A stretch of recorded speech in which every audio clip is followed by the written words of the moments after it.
So, hello mga bebe ko. And magbibideo tayo. Yan. Meron tayo dito isang medyas and isang pinakamahalaga sa lahat ay bag. Ayan po. Maganda na to sa lahat. Katulad, yung mga katulad ko ay mga grade 5 na yung mga anak ninyo nang katulad ko na grade 5 na ako.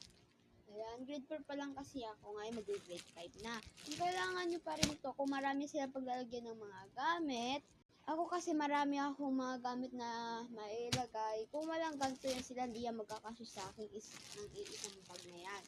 So, tara, open natin. Ganyan na rin siya kalaki. So, yung buhok ko, epal.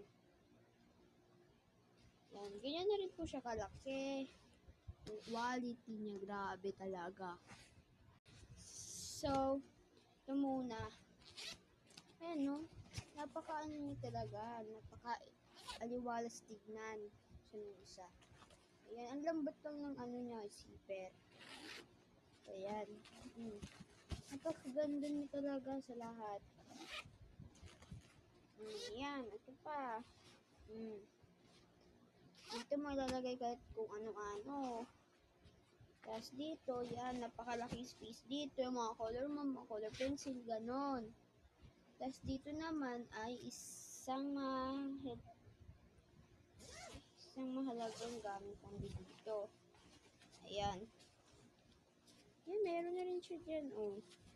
Marami na rin paglalagyan dyan mga yan. Dito. At, dito yung mga pencil mo. Tapos may zipper pa dito. May mga secret ka pa. Yan, mga secret. And, ang next naman dito ay marami itong zipper na mga kakalangailanin mo. Dito pa. Dito, oh. Lalagyan ka pa. Parang ganun lang din siya. Hanggang baba yung zipper niya para mabuksan mo lang yung ang dito. Yan. Nakapaganda niya talaga. And next naman, at pati rin yung nandito niya. Tapos may ganito na rin siyang kasama para hindi na kayo magbibitbit kung ano-ano. So next naman kasi patapos na rin yung video. At ito naman ay mga medyas. Ayan, kung gusto nyo ng mga medyas, ang gaganda ng mga quality. Malit lang niya pero stretchable na talaga siya. Papakita ko sa inyo. Wait lang. Ayan siya mga mi. Ayan, ang ganda-ganda yung tignan. Pwede rin to sa mga nanay ninyo. So thank you for watching. Bye-bye!